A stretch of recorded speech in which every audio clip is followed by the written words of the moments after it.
എൻ്റെ സുഹൃത്താണിത്. രാവിലെ സ്കൂളിൽ കൊണ്ടുപോകുന്നത് ഞാൻ കണ്ടതാണ്. എല്ലാ കാര്യങ്ങളും 2 ആൺപിള്ളേരാണ് ഇദ്ദേഹത്തിനുള്ളത്. ഭാര്യ 3 മാസമായിട്ട് ഗൾഫിൽ പോയത്. കുഞ്ഞുങ്ങളുടെ കാര്യങ്ങൾ മൊത്തം നോക്കിയിട്ടാണ് ഇദ്ദേഹം ജോലിക്ക് പോകുന്നത്. 2-3 ദിവസം കൊണ്ട് മഴയായതിൻ്റെ പേര് ഇദ്ദേഹം ഇന്ന് ജോലിക്ക് പോകില്ല. കുഞ്ഞുങ്ങളെ രാവിലെ കൊണ്ടാക്കുന്നത് ഞാൻ കണ്ടതാണ്.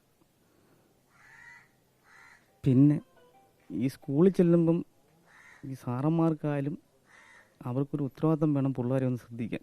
എനിക്കും 2 കുഞ്ഞുങ്ങളുള്ളത്. ഈ നിൽക്കുന്നവർക്കെല്ലാം കുഞ്ഞുങ്ങളുള്ളത്. നമ്മളൊരു സ്കൂളിൽ കൊണ്ടാക്കുമ്പോൾ അവർക്കൊന്ന് ശ്രദ്ധിച്ചായിരുന്നെങ്കിൽ ഈ ആപത്ത് വരുത്തില്ലെന്ന് വിചാരിക്കുന്നു.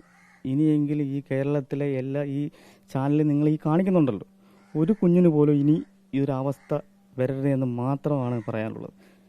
ഈ നാട് മൊത്തം ആകപ്പാട് തകർന്നിരിക്കുവാണ്.